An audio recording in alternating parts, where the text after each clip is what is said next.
Dear student, welcome to formulator. आज हम लोग सर इलेक्ट्रिक सर्किट एनालिसिस शुरू करने जा रहे हैं और हमारा पहला मॉड्यूल जो है वो नेटवर्क थ्योरम्स है। ठीक है, मैं आशीष आप लोगों के लिए इलेक्ट्रिक सर्किट एनालिसिस में नेटवर्क थ्योरम्स टॉपिक को शुरू करने जा रहा हूं, जो कि मॉड्यूल 1 है। अब इस मॉड्यूल 1 में हमारा जो भी सिलेबस था उसको इसके पहले वाले वीडियो लेक्चर में अपलोड कर दिया गया होगा ऐप के ऊपर, वहां पे आप लोग देख सकते हो। यहाँ पे सर हम लोग क्या बात कर रहे हैं, यहाँ पे सर हम लोग शुरुआत करेंगे। देखो, नेटवर्क थ्योरम से पहले इसी सिलेबस के अंदर दो टॉपिक्स और लिखे हुए, nodal analysis and mesh analysis. ठीक है, तो आज का जो हमारा डिस्कशन शुरुआत होगा वो होगा सर नोडल एनालिसिस से। जो हमारा है ये सर, ये मॉड्यूल 1 हम लोग अभी स्टडी कर रहे हैं। मॉड्यूल 1 हम लोग स्टडी कर रहे हैं सर। ठीक है, मॉड्यूल 1 में हम लोग नोडल एनालिसिस अभी हम लोग स्टडी करेंगे। नोडल एनालिसिस हमारा क्यों पढ़ा जाता है, ये सब चीजें हम लोग डिटेल में पढ़ेंगे सर, बस थोड़े ही देर में। उससे पहले हम लोग थोड़ा सा कॉन्सेप्ट सीख लेते हैं कि सर नोडल एनालिसिस में इसका एप्लीकेशन जो आने वाला है उसको सीख लेते हैं। अब इसका एप्लीकेशंस क्या आएंगे, कैसे हम लोग जो है ना इसको यूज करेंगे, उसके लिए हम लोग थोड़ा थोड़ा छोटा छोटा कुछ पॉइंट देखते हैं सर, फिर हम लोग प्रॉपर नोडल एनालिसिस के ऊपर आएंगे। देखो, कोई भी टॉपिक पढ़ते हो ना, कोई भी टॉपिक आप अगर स्टडी करते हो तो उसके अंदर सर क्या होता है, कुछ कुछ चीजें जो जरूरत पड़ती है उसको सीख लेना चाहिए। उससे क्या होगा कि आपको कहीं भी दिक्कत नहीं ही होने वाली है। हमारे पास मान लो सर एक सर्किट का एक छोटा सा पार्ट यहाँ पे दिया हुआ है इसके बारे में, और यहाँ पे पूछ दे कि सर करंट का वैल्यू क्या होगा, फाइंड द वैल्यू ऑफ आई। तो सर आई क्या होता है, आई हमारा होगा यहाँ पे V माइनस 0/R। आपको पता है ना, करंट हमारा हायर पोटेंशियल से लोअर पोटेंशियल की तरफ जा रहा है। V हमारा पॉजिटिव है तो आपको पता है सर 0 से ज्यादा ही होगा, तो यहाँ पे I का वैल्यू आ जाएगा V/R। ठीक है, पहला हमारा पॉइंट यही निकल के आता है सर। दूसरी केस हम लोग लेते हैं सर, केस नंबर 2 लेते हैं सर। पहला केस तो आ गया सर हमारा कि सर कुछ इस तरीके से हमारा बनेगा। अब हम लोग बात करते हैं दूसरा केस की कि सर दूसरा केस में क्या हो सकता है। मान लो यहां पे हमारा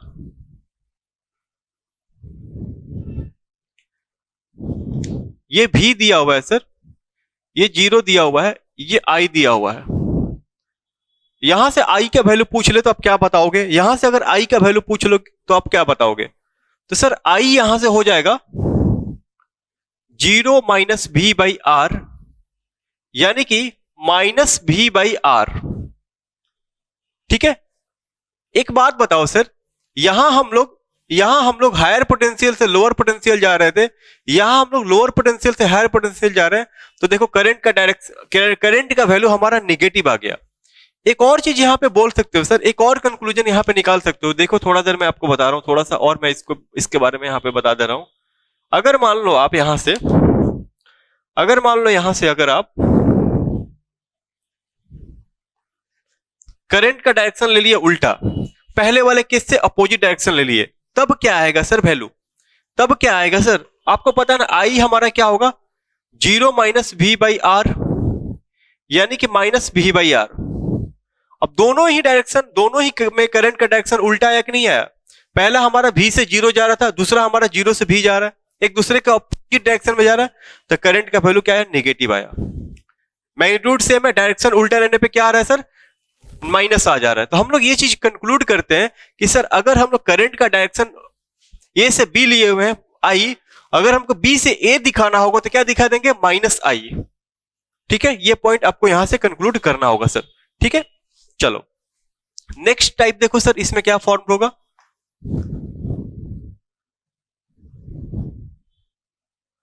पूरा जो है ना, पूरा न्यूमेरिकल टाइप से है ये अप्रोच हमारा। यहां से आप आई का वैल्यू क्या निकालोगे सर, V1 माइनस V2/R। आई हमारा क्या निकल के आएगा सर, V1 माइनस V2/R। कोई दिक्कत यहां तक, आई हमारा क्या होगा V1 माइनस V2/R। ठीक है, चलो यहां तक कोई भी परेशानी नहीं हुई। अब हम लोग थोड़ा सा और इसके बारे में एनालिसिस करते हैं। अगर मान लीजिए आप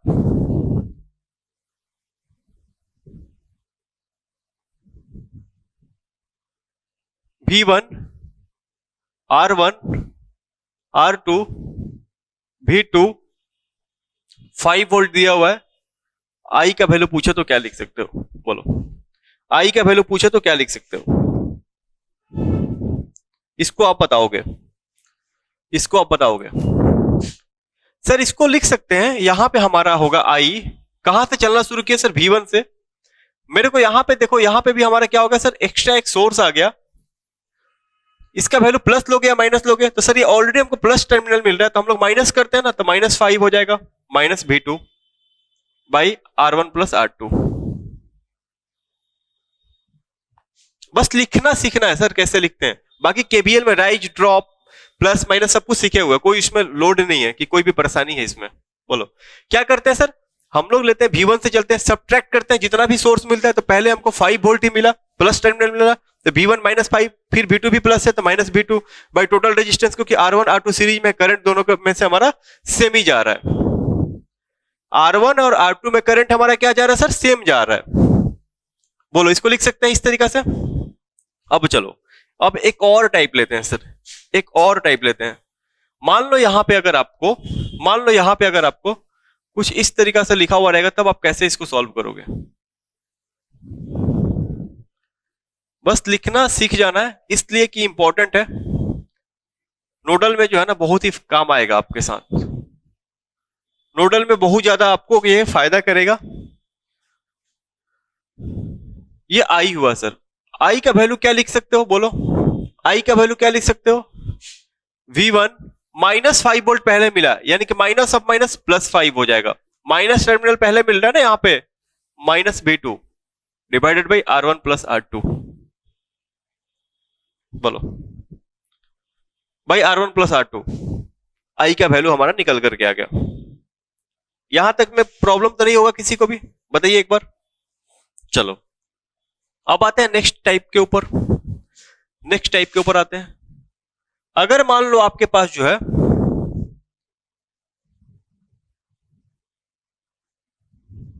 ठीक है, ये V1 है, ये V2 है, ये 5 एम्पियर है, ये R है।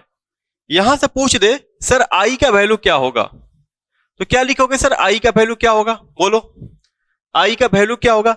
देखो R और 5 दोनों हमारे सीरीज में है। अगर किसी करंट सोर्स के साथ कोई भी एलिमेंट सीरीज में आता है तो उसके क्रॉस करंट का वैल्यू हमारा सेम ही होगा। यानी कि 5 एम्पियर यहां से भी तो आ रहा है सर, यहां भी आ रहा है, यहां भी आ रहा है 5 एम्पियर, तो हम लोग बोलेंगे सर आई का वैल्यू क्या हो जाएगा? 5 एम्पियर हो जाएगा। किसी भी सर्किट के अंदर अगर सीरीज एलिमेंट कनेक्टेड है, सीरीज में कनेक्टेड है, तो जो भी करंट सोर्स रहेगा उसका वैल्यू ही हमारा टोटल करंट का वैल्यू होगा उस ब्रांच के क्रॉस। ठीक है, अब यहां पे थोड़ा सा और देखते हैं। पहले भी आपको पढ़ाया गया होगा BEE में कि सर हमारा रिडंडेंट का केस बनता है कि अगर हमारा करंट सोर्स है उसके साथ सीरीज में कोई रजिस्टर कनेक्टेड है, तो हम लोग ये बोलते हैं कि सर वो रजिस्टर हमारा एज ए रिडंडेंट है, वो कोई भी अफेक्ट नहीं करता है करंट को चेंज करने में, करंट का वैल्यू हमारा सेम ही रहता है। जैसे पैरेलल में हम लोग अगर कोई रेजिस्टेंस लगा दे तो ड्रॉप जो होगा हमारा सेम ही रहेगा, हम लोग तो उस रेजिस्टेंस को इग्नोर भी कर सकते हैं तो उससे कोई नुकसान नहीं होगा। लेकिन जब पावर कैलकुलेशन करना होगा तब हम लोग कोई भी ब्रांच किसी भी एलिमेंट को इग्नोर नहीं करते हैं। ठीक है, ये चीज हम लोगों ने सीखा था। यहां पे देखो सर, थोड़ा सा और मैं बता रहा हूं इसको।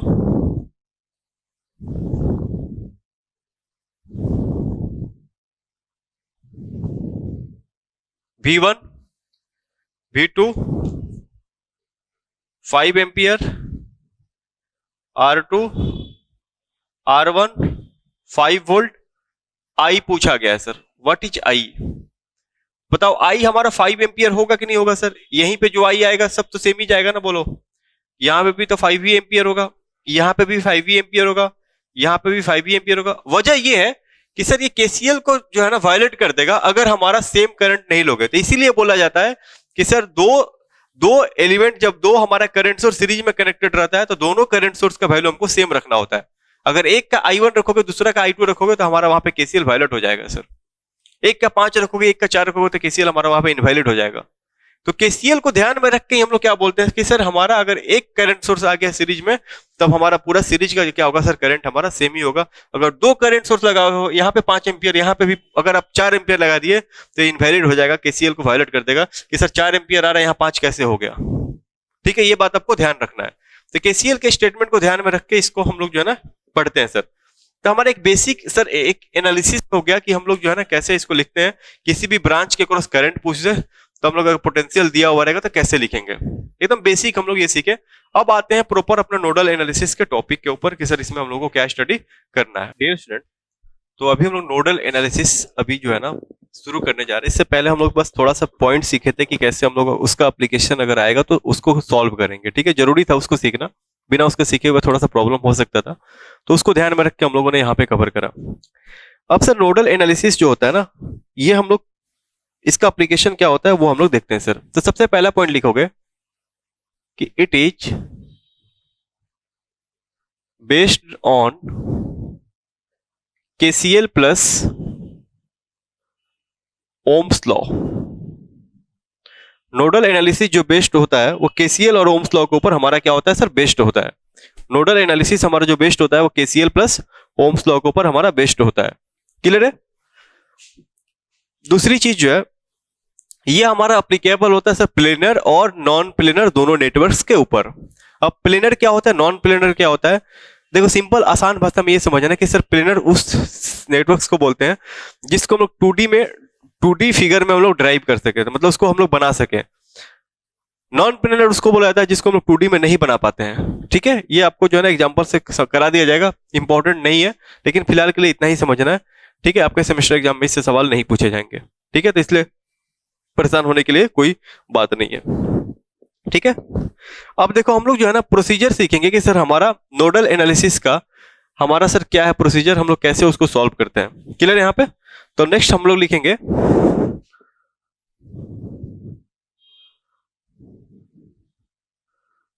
For nodal analysis. अब इसको सॉल्व कैसे करते हैं वो हम लोग यहां पे सीख रहे हैं सर। ठीक है, चलो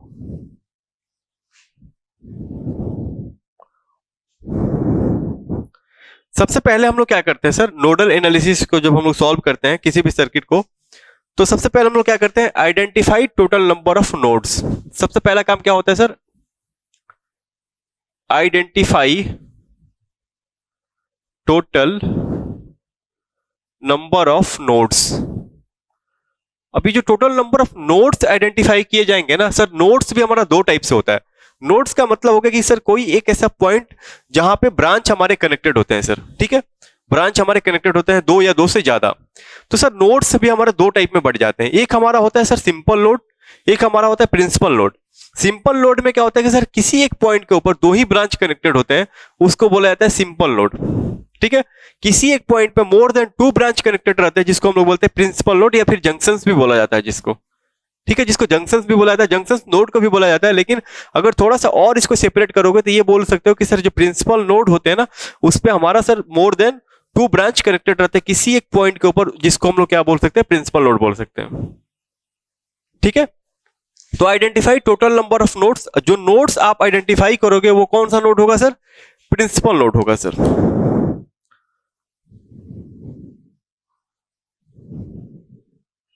अब ऐसा नहीं होगा कि सर सिंपल नोड्स यानी कि किसी एक पॉइंट के ऊपर 2 ब्रांच कनेक्टेड हो उसको आप कंसीडर कर लोगे सर, ऐसा नहीं करोगे आप। ठीक है, क्लियर है यहां तक। पहला पॉइंट हमारा हो गया कि सर नोड को आपको क्या करना है, काउंट करना है कि टोटल नंबर ऑफ नोड्स कितने बन रहे हैं। उसके बाद लिखोगे सर असाइन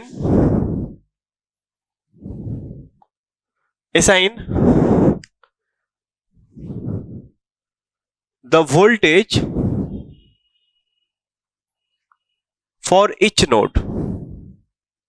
जितने नोड्स बनेंगे ना उसके लिए आपको वोल्टेज असाइन करने पड़ेंगे कि सर उसका वैल्यू क्या क्या हो सकता है, वो आपको बनाना पड़ेगा सर, लिखना पड़ेगा। कोई भी ले सकते हो, ABCD कुछ भी लिख सकते हो, आपके ऊपर डिपेंड करता है। कोई कुछ भी लिख लो, जैसे मान लो मैंने वहां पे लिख दिया सर, जो भी नोड्स है उनके लिख दिए हम लोग V1 V2 V3, कुछ भी ले लो सर, आपके ऊपर है। ठीक है, तो पहला काम क्या करोगे सर कि total number of nodes count करेंगे। नोड्स जो काउंट किए उसके वोल्टेज को हम लोग असाइन करेंगे सर। ठीक है, नेक्स्ट काम ये करते हैं सर, जितने भी नोड्स काउंट हुए ना उसमें से एक नोड को हम लोग रेफरेंस नोड मानते हैं, जिसको हम लोग जो है ना, जिसको हम लोग कैसे यूज करेंगे सर, वहां पे हमारा सर क्या होगा, मैक्सिमम ब्रांच कनेक्टेड होंगे, उसको क्या मानेंगे सर, हम लोग मानेंगे रेफरेंस नोड। ठीक है, मान लो हमारे पास 5 नोड कनेक्ट मिले हमको, 5 में से एक नोड को मानना होगा सर रेफरेंस नोड, 5 नोड में से एक नोड को मानना होगा रेफरेंस नोड। उस नोड के ऊपर हमारा क्या होता है सर, आगे आपको बताएंगे। फिलहाल देखो रेफरेंस नोड मानोगे किसको, तो रेफरेंस नोड उसको मानेंगे सर जहां पे हमारा maximum number of branch connected होंगे, मैक्सिमम नंबर ऑफ ब्रांच क्या होंगे, कनेक्टेड होंगे, उनको क्या मानेंगे सर, रेफरेंस नोड मानेंगे। ठीक है, चलो, यानी कि नेक्स्ट लिखेंगे हम लोग, one of the node taking as reference node. अब सर जो रेफरेंस नोड मानेंगे किस बेसिस पे मानेंगे, किस बेसिस पे मानेंगे सर, उस नोड के ऊपर मैक्सिमम ब्रांच हमारे कनेक्टेड रहते हैं। उसके बाद से इसमें यह बोला जाता है and it's potential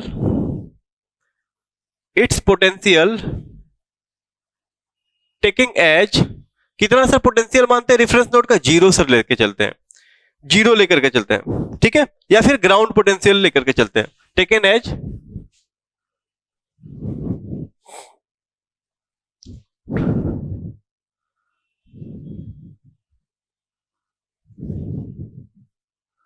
ground potential. ठीक है, यहां तक से कोई दिक्कत नहीं है, यानी कि आप जो है इसको रेफरेंस नोड को जो है ग्राउंड पोटेंशियल भी मान सकते हो, जहां पे वोल्टेज का वैल्यू क्या होता है सर, 0 होता है, पोटेंशियल का वैल्यू क्या होता है, 0 होता है। अब बात निकल के आती है सर कि रेफरेंस नोड मानते किसको है, रेफरेंस नोड मानते किसको है, तो यहां पे लिखोगे node connected to maximum nodes, to maximum branch.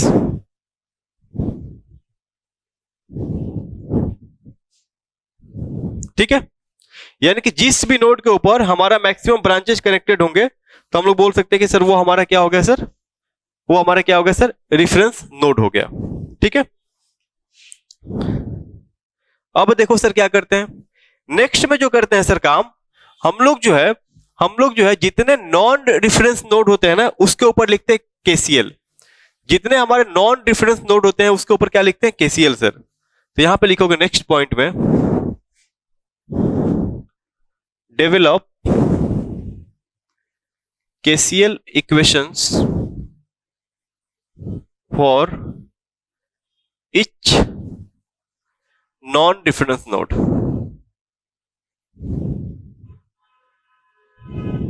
ठीक है, जितने हमारे नॉन रेफरेंस नोड होंगे उसके लिए क्या करोगे सर, केसीएल इक्वेशंस लिखोगे आप।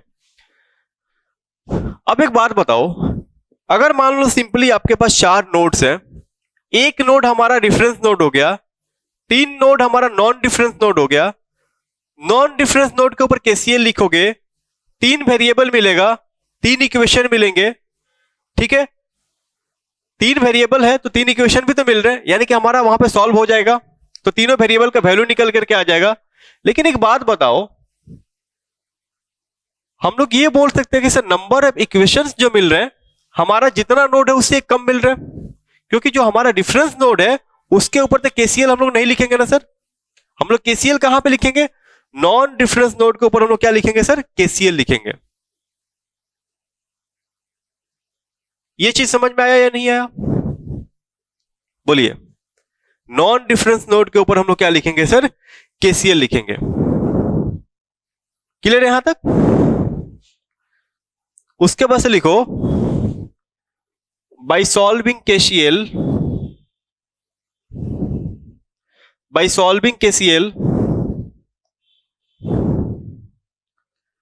Equations find node voltages. ठीक है, केसीएल इक्वेशन को सॉल्व करने के बाद हम लोग क्या फाइंड आउट करेंगे, नोड वोल्टेज हम लोग फाइंड आउट करेंगे सर। ठीक है, उसके बाद से लिखो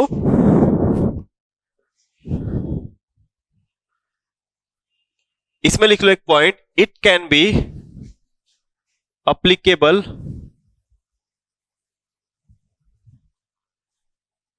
बोथ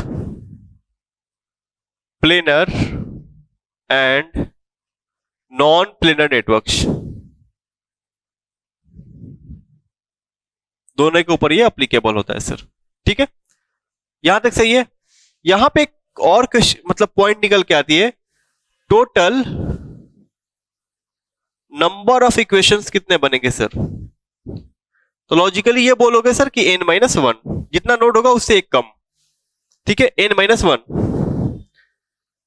ऐसा क्यों होता है सर? क्योंकि हम लोग जो है ना केसीएल इक्वेशन रेफरेंस नोड के ऊपर अप्लाई नहीं करते हैं। तो यहां पे लिख लो we do not apply KCL equation for reference node.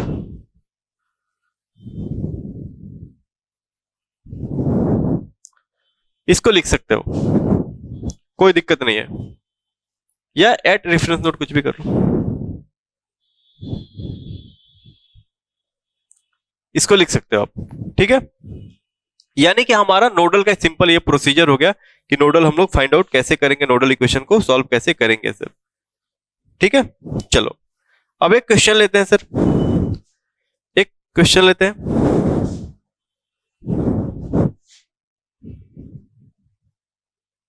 Consider the network shown in the figure।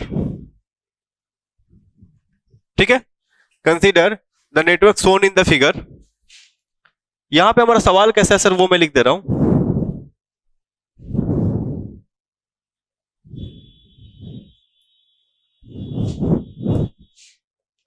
आपको इसको सॉल्व करना है।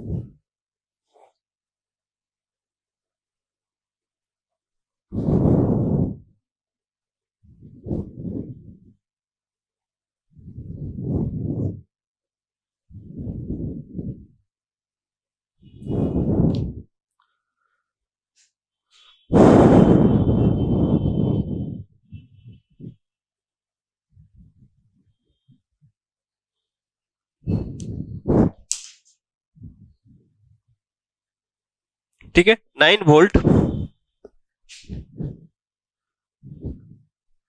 3 ओम 9 ओम 3 एम्पियर दिया हुआ है सर। ठीक है, आपको V1 का वैल्यू पूछा जा रहा है, आपसे क्या पूछा जा रहा है, V1 का वैल्यू पूछा जा रहा है।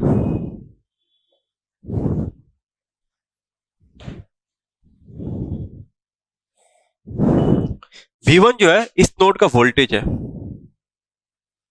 सबसे सिंपल यहां पे बताओ सर कितना नोड बन रहा है आपका, सबसे बेसिक चीज, सबसे पहले बताओ कि सर कितना नोड बन रहा है।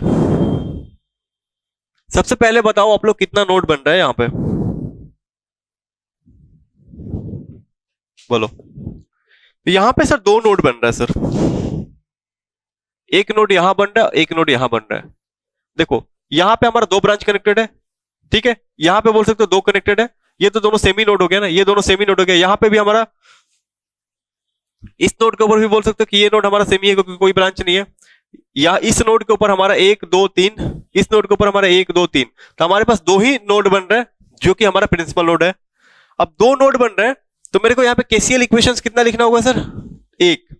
नंबर ऑफ इक्वेशंस कितना लगेगा सर, n-1।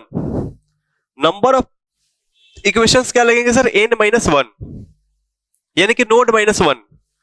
तो हम लोग ये बोल सकते हैं सर कि यहां पे हमारा केसीएल कहां पे लगेगा सर, ये हमारा रेफरेंस नोड हो जाएगा कि नहीं हो जाएगा, बोलो। ये हमारा रेफरेंस नोड हो जाएगा। रेफरेंस नोड के ऊपर हमारा क्या होता है सर, ये ग्राउंड पोटेंशियल देता है, यानी कि 0 वोल्ट 0 वोल्ट। ठीक है, अब यहां पे केसीएल लगाओ sir, I1 I2 I3, I1 I2 I3 तीन वैल्यू ले लो। यहां पे 3 ब्रांच है, 3 करंट जाएगा ना। आप हमेशा क्या मानो, उस नोड से तीनों करंट बाहर की तरफ जा रहा है, कोई मतलब नहीं है कहीं भी मान लो, हम लोग मानेंगे तीनों बाहर की तरफ ही जा रहा है। केसीएल हम लोगों को एक ही नोड के ऊपर लगाना है, नोड 1 के ऊपर। नोड 2 हमारा डिफरेंस नोड है, यहां पे केसीएल हम लोग नहीं यूज करेंगे। हम लोग यहाँ पे अगर केसीएल लगा रहे हैं, हम लोग क्या बोलेंगे सर, I1 I2 I3 तीनों करंट हमारा बाहर की तरफ जा रहा है, आपके ऊपर डायरेक्शन कैसे भी लो, कोई दिक्कत नहीं है। एक बात बताओ सर, यहां पे हमारा 0 वोल्ट बनेगा कि नहीं बनेगा, यहां पे हमारा 0 वोल्ट बनेगा कि नहीं बनेगा, तो यहां पे भी हमारा 0 वोल्ट बनेगा ना, क्योंकि ये हमारा सॉलिड वायर से कनेक्टेड है, ये भी सॉलिड वायर है, ये भी सॉलिड वायर है। अब बोलो I1 जो है कहां से कहां जा रहा है सर, V1 से चल के ये 0 वोल्ट तक जा रहा है। I2 कहां जा रहा है सर, I2 कहां जा रहा है सर, V1 से लेके ये 0 वोल्ट तक। लेकिन I2 देखो, अगर मैंने बोला था कि सर एक करंट सोर्स आ गया सीरीज वाले में, तो जो भी करंट सोर्स का वैल्यू होगा वही हमारा करंट का वैल्यू होगा। I2 का वैल्यू 3 एम्पियर हो जाएगा। यहां पे देखो सर, I3 कहां से चला, V1 से चला और ये 0 वोल्ट तक आ रहा है। बोलो, इंडिविजुअली इक्वेशंस लिखना तो मैंने सिखाया था ना। तो सबसे पहले केसीएल लगाओ, यहां पे इसका प्रोसीजर क्या है, सबसे पहले केसीएल लगाओ। केसीएल के अनुसार क्या है सर, केसीएल का तीन स्टेटमेंट है कि sum of all incoming currents is equal to 0, sum of all outgoing currents is equal to 0, total incoming current is equal to total outgoing current. तीन स्टेटमेंट है। यहाँ पे तीसरा में से कोई कौन सा वैलिड है sir, sum of all outgoing currents is equal to 0। चलो ठीक है, लिखते हैं। यानी कि लिख सकते हैं I1 I2 plus I3 is equal to 0। यहां से हम लोग I2 का वैल्यू ऑलरेडी देख लिए सर, क्या है सर, 3 एम्पियर है। I1 क्या लिख सकते हैं, I1 हमारा V1 से चलना शुरू किया, V1 माइनस, अब हमको कहां पे सोर्स मिल रहा है सर, 9 वोल्ट का निगेटिव टर्मिनल मिल रहा है, माइनस माइनस प्लस 9 हो जाएगा। माइनस 0 करने से कोई दिक्कत नहीं है। डिवाइड कितना होगा सर, 3 ओम, मैंने लिखना सिखाया था ना अभी से थोड़ी देर पहले। प्लस I2 हमारा हो जाएगा कितना, 3 एम्पियर। I3 हमारा क्या होगा सर, V1 से चलना शुरू किए, मेरे को यहाँ पे 0 वोल्ट मिला। टोटल रेजिस्टेंस क्या है, 9 ना, हाँ 9 इज इक्वल टू 0। इसको सॉल्व करो, एलसीएम 9 हो जाएगा ना। 3V1 plus 27 plus 27 plus V1 is equal to 0। 4V1 is equal to minus 54, V1 is equal to minus 54/4। बताइए कितने लोगों का सही आया ये, माइनस 54/4 वोल्ट हमारा V1 का वैल्यू हो जाएगा। कोई दिक्कत नहीं है। आपको क्या करना है, सबसे पहले केसीएल लिख लेना है। केसीएल जैसे लिखोगे उसके बाद से सिंपल, मैंने बताया था ना कि एक एक इंडिविजुअल ब्रांच के बारे में आपको बताया था कि कैसे करंट का वैल्यू लिखते हैं, ठीक है। यानी कि I1 हमारा कहां तक जाएगा सर, यहीं तक ना जाएगा, बोलोगे लास्टली यहां तक जाएगा, कोई दिक्कत नहीं है सर। I2 हमारा, I3 हमारा यहां तक जाएगा सर, बोलो यहां तक जाएगा, कोई दिक्कत नहीं है। कोई दिक्कत है क्या, कोई दिक्कत नहीं है सर। I2 हमारा यहां पे कहीं पे आ रहा है, कोई दिक्कत नहीं है सर। यानी कि यहां से लेकर के यहां तक के लिए तो मैंने बताया था कैसे लिखते हैं, यहां से लेकर यहां तक का बताया था। इसको हम लोग कुछ इस तरीके से दिखा सकते हैं, देखो ना, मैं इसको ऐसे ब्रेक करके लिख सकता हूं ना। यहाँ V1 है, ये 9 ओम है, ये 0 वोल्ट है, यहां पे हमारा I3 है, बोलो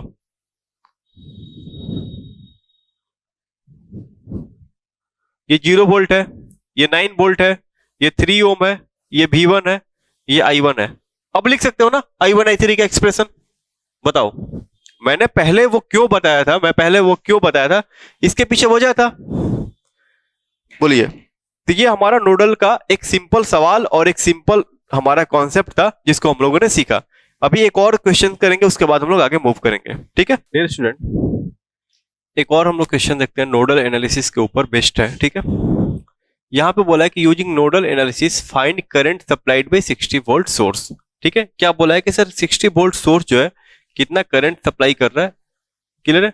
देखो यहाँ पे नोड मान लो V1, ये हमारा ग्राउंड हो जाएगा, बोलो एक हमारा डिफरेंस, एक हमारा नॉन डिफरेंस, दो नोड बन रहा है ना, एक नोड यहाँ पे बन रहा है, एक नोड यहाँ पे बन रहा है, ठीक है, दो नोड बन रहा है। तो हम लोग V1 को मान ले रहे हैं रेफरेंस नोड, V2 को मान ले रहे हैं हमारा नॉन डिफरेंस नोड, ठीक है। तो यहाँ पे हमको क्या निकालना है कि सर 60 वोल्ट सोर्स जो है कितना सप्लाई कर रहा है करंट, हमको निकालना है। तो देखो कितना आसानी से ये निकल जाएगा यूजिंग नोडल एनालिसिस, ठीक है। यूजिंग नोडल एनालिसिस ये कितना आसानी से हम लोग इसको निकाल सकते हैं। यानी कि सर ये I1 का वैल्यू निकालना है, ये I का वैल्यू निकालना है सर। 60 वोल्ट कितना सप्लाई कर रहा है सर्किट को, वो आपको निकालना है सर, ठीक है। यूजिंग नोडल एनालिसिस वहां पे मेंशन रहेगा। सेमेस्टर एग्जाम में ये एक थोड़ा सा मतलब होता है कि वहां पे लिखा हुआ रहता है कि सर किस मेथड से सॉल्व करना है, नोडल करना है, मेश करना है, सुपरपोजिशन, केसीएल केपीएल जो कुछ भी आप पढ़ते हो ना, जो सिलेबस में है आपके, वहां से नहीं पूछेगा, लेकिन वहां पे मेंशन रहेगा कि सर नोडल एनालिसिस यूज करना है, कि आपको थेवेनिन्स यूज करना है, कि आपको सुपरपोजिशन यूज करना है, तो आपको मेंशन किया हुआ रहेगा, ठीक है। फिर आप जो है ना उसको यूज करके अपने फाइंड आउट करोगे। चलो, तो यहां से क्या बोला कि सर आपको निकालना है V1, पहले नोडल एनालिसिस यूज करके V1 निकाल लोगे तो इजीली आपका करंट भी निकल जाएगा, ठीक है। चलो हम लोग मानते हैं कि सर सारे करंट्स हमारे आउटगोइंग ही है, मान लेते हैं ऐसा, ठीक है। I1, I2, I3, I4 हमारे आउटगोइंग करंट है। हम लोग को सिंपली ये होता है कि सारे मान लो या तो बाहर जा रहे हैं या तो अंदर आ रहे हैं, हमारे लिए आसान होता है। आप जैसे चाहो वैसे भी मान सकते हो, इंडिविजुअली तो आपको बताया ही गया है। चलो यहाँ पे मान लिया कि सारे करंट हमारे आउटसाइड जा रहे हैं, I1, I2, I3, I4, तो यहाँ पे KCL लिख सकते हैं ना। सबसे पहला काम क्या होता है सर, KCL लिखना। सबसे पहले क्या लिखते हैं सर, KCL। KCL के स्टेटमेंट के अनुसार क्या हो जाएगा, I1 plus I2 plus I3 plus I4 is equal to 0 हो जाएगा। सम ऑफ ऑल करंट्स हमारा 0 के बराबर होंगे, जो भी आउटगोइंग करंट्स है। I1 को लिख सकते हो सर, I1 हमारा ब्रांच करंट है V1, जो यहां से लेके ये ग्राउंड पोटेंशियल तक आ रहा है। I2 हमारे V1 से लेकर के यहां तक आ रहा है। I3 हमारे यहां से यहां तक। I4 हमारे यहां से यहां तक। I1 कहां से कहां तक जा रहा है सर, V1 7 और 60 और 0, यानी कि I1 को लिख सकते हो sir V1 minus 60 volt by 7, zero करने का कोई जरूरत नहीं है, माइनस जीरो करने का कोई जरूरत नहीं है। I2 को लिख सकते हो sir I2 V1 minus 0 by 12, यानी कि V1 बाई 12। I3 लिख सकते हो सर V1 माइनस 0 बाई 6, यानी कि V1 बाई 6। I4 लिख सकते हो सर V1 माइनस 0 बाई 12, यानी कि V1 by 12 is equal to 0। यहां तक किसी को कोई प्रॉब्लम है, बोलो। नहीं है सर। चलिए अब इसका एलसीएम करते हैं। तो आपको पता है ना कि सर इसका एलसीएम क्या हो जाएगा, 7 इंटू 12 इसका एलसीएम होगा, यानी कि ये हमारा बनेगा sir 12V1 minus 720 plus 7V1 plus 14V1 plus 7V1 is equal to 0। Add कर दो 12, ये हमारा 14 28 और 12 कितना हो जाएगा, 28 और 12 हमारा कितना हो जाएगा 40। 40V1 इज इक्वल टू 720, यानी कि V1 इज इक्वल टू क्या बनेगा सर 72/4, यानी कि 18 वोल्ट। ठीक है, V1 हमारा क्या निकल के आ गया सर, 18 वोल्ट निकल के आ गया। क्लियर है, V1 कैसे निकल के आया 80 वोल्ट, ये समझ 18 वोल्ट ये समझ में आ रहा है आपको। चलो अब आपको क्या निकालना है कि सर I1 का वैल्यू क्या होगा, I1 का वैल्यू क्या होगा। चलो हम लोग क्या माने सर, I1 माने V1 से लेकर के 0 तक आ रहा है। चलो पहले I1 ही निकाल लो। I1 हमारा आ रहा है sir V1 minus 60 by 7। V1 का वैल्यू क्या है सर 18 माइनस 60 बाई 7, यानी कि I का वैल्यू हमारा, सॉरी I1 का वैल्यू क्या निकल के आ जा रहा है यहाँ पे, हमारा आ जाएगा यहाँ पे 42 आएगा सर, माइनस 42/7, यानी कि -6 एम्पियर आ गया I1। -6 I1 का मतलब ये हो गया सर कि हम लोग जो I लिए हैं वो लिए हैं सर 0 से V1 की तरफ, I1 हमारा V1 से 0 की तरफ, दोनों एक दूसरे के अपोजिट डायरेक्शन में है, यानी कि I1 is equal to minus I लिख सकते हैं। ठीक है, यानी कि I का वैल्यू यहां से क्या आ जाएगा -I1, यानी कि 6 एम्पियर। या डायरेक्टली आप ये भी देख रहे हो कि सर I1 और I एक दूसरे के ऑपोजिट डायरेक्शन में है, और आपको पता है ना सर कि I1 अगर नेगेटिव आया है, यानी कि जो डायरेक्शन लिए है उसके उल्टा डायरेक्शन में वो I1 हमारा होगा, यानी कि I1 का डायरेक्शन हमारा एक्चुअल में ये वाला होगा, और I1 और I हमारा सेम डायरेक्शन में है, यानी कि I1 का वैल्यू क्या हो जाएगा 6 एम्पियर हो जाएगा। ठीक है, -6 कब आया है, जब आप V1 से 0 की तरफ जा रहे हो, +6 कब आएगा, जब 0 से V1 की तरफ जा रहे हो, और 0 से V1 की तरफ जा रहे हो उसी डायरेक्शन में हमारा I भी दिया हुआ है। सिंपल ये भी बोल सकते हो, जैसे चाहो वैसे बोल सकते हो। मैंने थोड़ी देर पहले ही बताया था कि वहां पे रिवर्स कर लेते हैं। ठीक है, चलो अब आते हैं नेक्स्ट क्वेश्चन की तरफ। 2-3 सवाल करेंगे हर एक टॉपिक के ऊपर, उसके बाद आगे बढ़ेंगे। डियर स्टूडेंट, नोडल एनालिसिस में हम लोग एक सवाल किए थे, अभी दूसरा सवाल ये देख रहे हैं आप लोग। इसको करने से पहले हम लोग थोड़ा सा एक टॉपिक, मतलब एक पॉइंट से उसको हम लोग थोड़ा सा समझने का कोशिश करते हैं सर। ठीक है, नोट करके एक पॉइंट लिखोगे आप, नोट करके एक पॉइंट लिखोगे। ये पॉइंट क्या है सर, पहले नोट करके एक पॉइंट लिख लोगे, उसके बाद उस क्वेश्चन को अटेम्प्ट करोगे। पहला पॉइंट लिखोगे, if N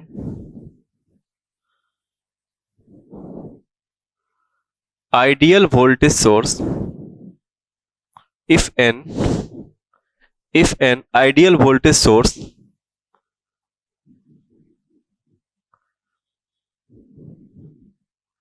dependent or independent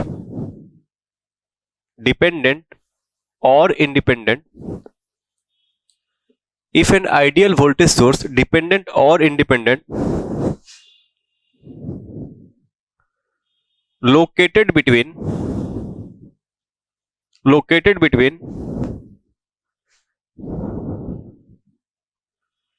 reference and non-difference nodes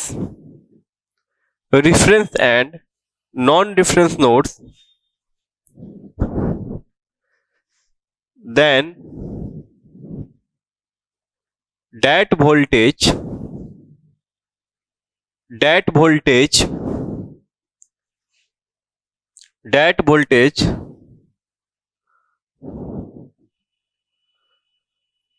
source value is क्या हो जाएगा सर? अगर हमारा रिफरेंस एंड नॉन डिफरेंस के ऊपर कोई वोल्टेज सोर्स लगा हुआ है, वो भी कैसा sir? Ideal voltage source.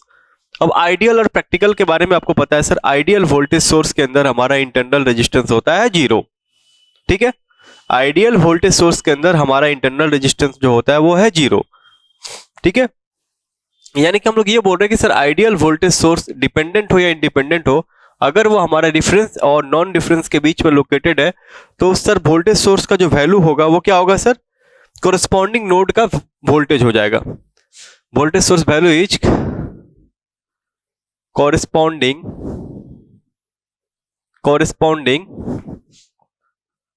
Node voltage, ठीक है। कोरस्पॉन्डिंग नोड वोल्टेज, यानी कि सिंपल मैं यहां पे दिखा रहा हूं आपको।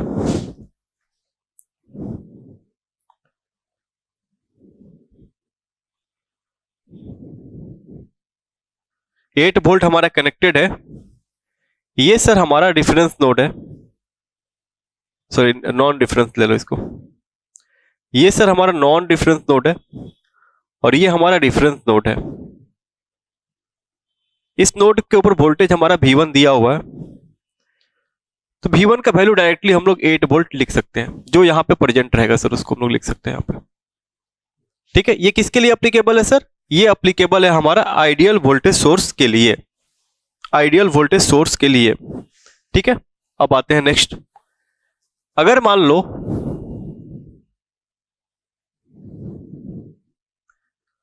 यहां पे एक रेजिस्टेंस लगा दिए, इसका वोल्टेज का वैल्यू V1 है, ये हमारा जो है सर वो रिफरेंस नोड है,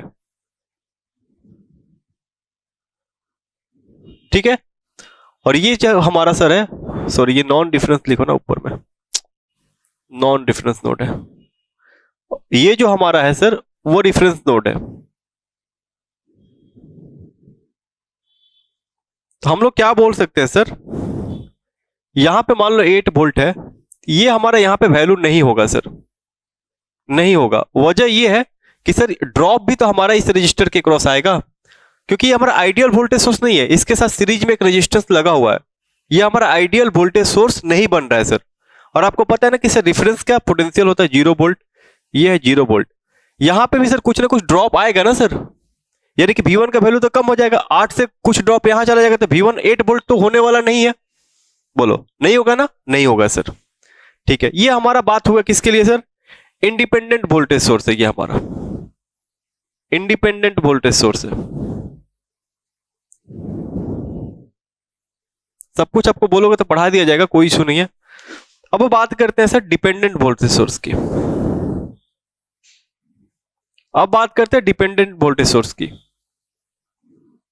मान लो सर यहां पे हमारा दिया हुआ है 2ix, ये V1 है, ये 0 वोल्ट है, और ये सर यहां पे हमारा V1 जो है ये नॉन डिफरेंस नोड बन रहा है।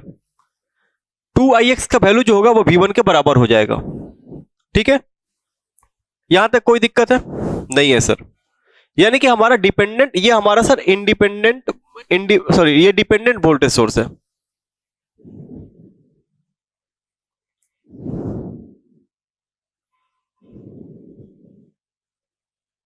ये डिपेंडेंट वोल्टेज सोर्स है हमारा, ठीक है। यानी कि इंडिपेंडेंट रहे या डिपेंडेंट रहे उससे मतलब नहीं है, हमारा जो नोड वोल्टेज होगा अगर आइडियल वोल्टेज सोर्स है तब हमारा उस नोड के क्रॉस वोल्टेज वो हो जाएगा। एक और एग्जांपल देखते हैं।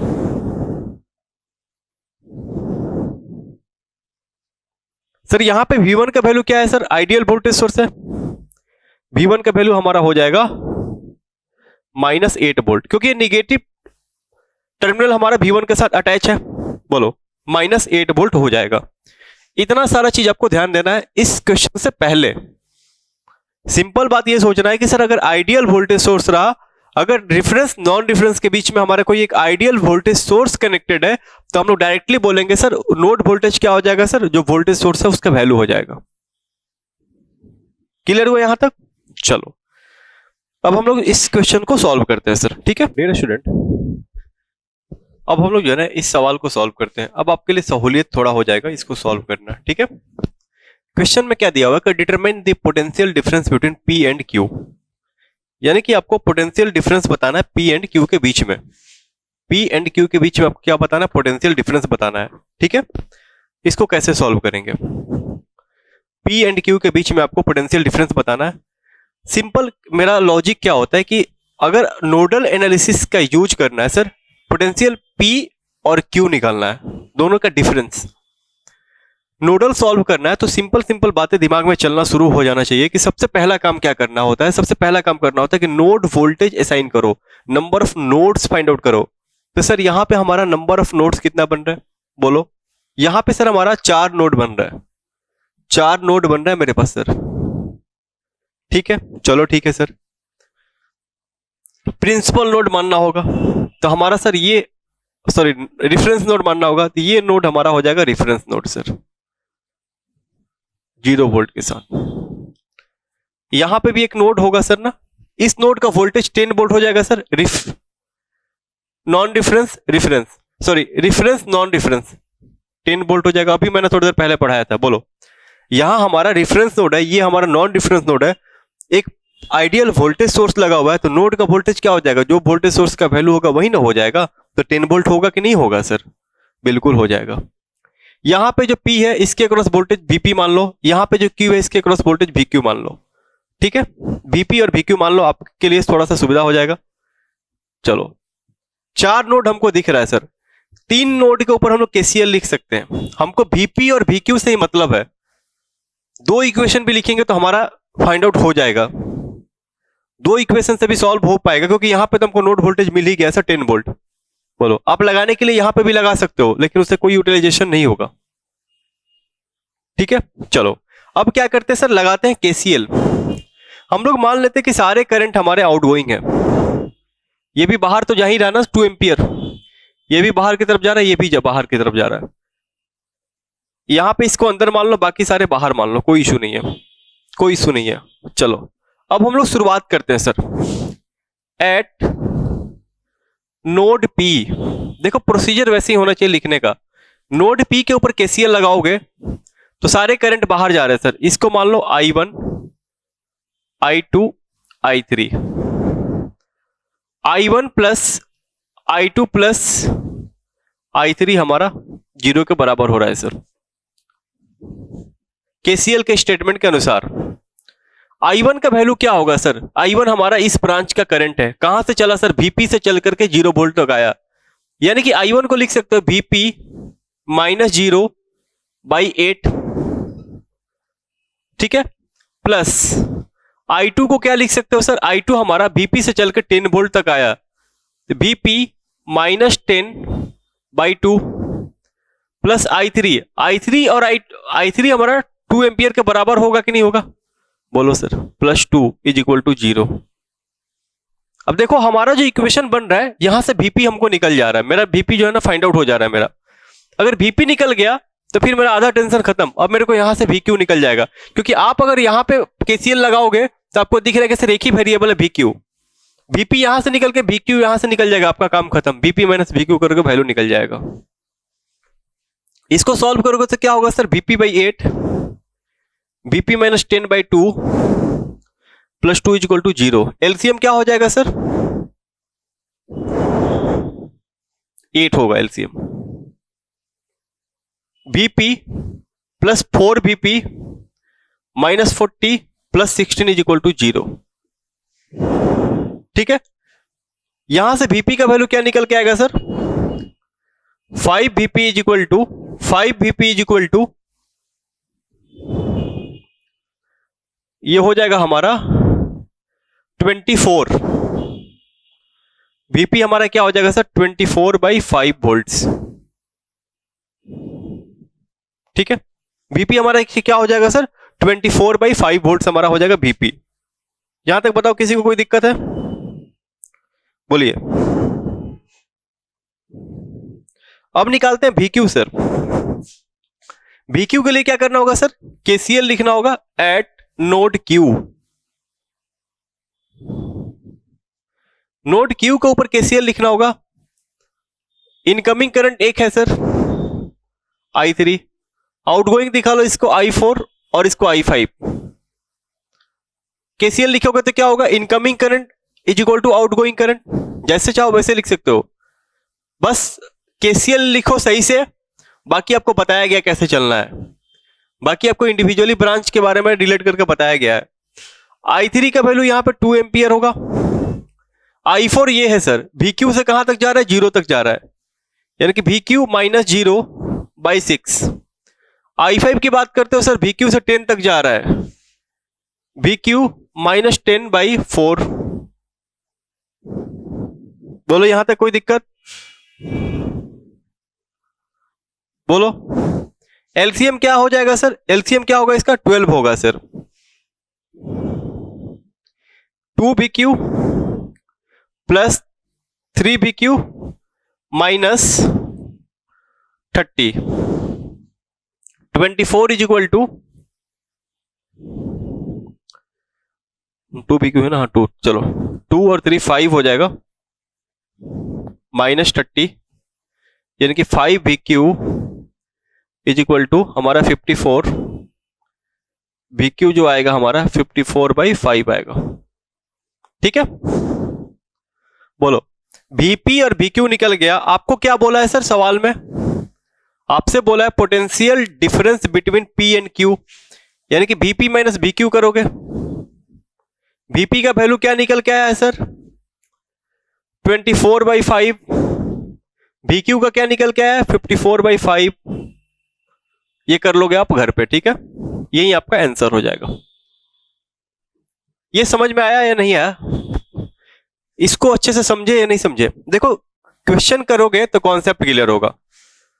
ठीक है, क्वेश्चन करोगे तो कॉन्सेप्ट क्लियर होगा, इसमें कोई डाउट की बात नहीं है कि नहीं होगा सर। तो ये हमारा यहां तक हो गया सर नोडल के बारे में। क्लियर यहां तक? चलो अब हम लोग नेक्स्ट आगे टॉपिक की तरफ मूव करते हैं। नोडल के अंदर ही नोडल एनालिसिस में मैं कुछ भी छोड़ना नहीं चाहता, चाहे सुपर नोड का कॉन्सेप्ट हो या कोई भी कॉन्सेप्ट हो। ठीक है, कुछ भी मैं छोड़ना नहीं चाहता, आपको सब कुछ मैं पढ़ा के ही आगे बढ़ूंगा।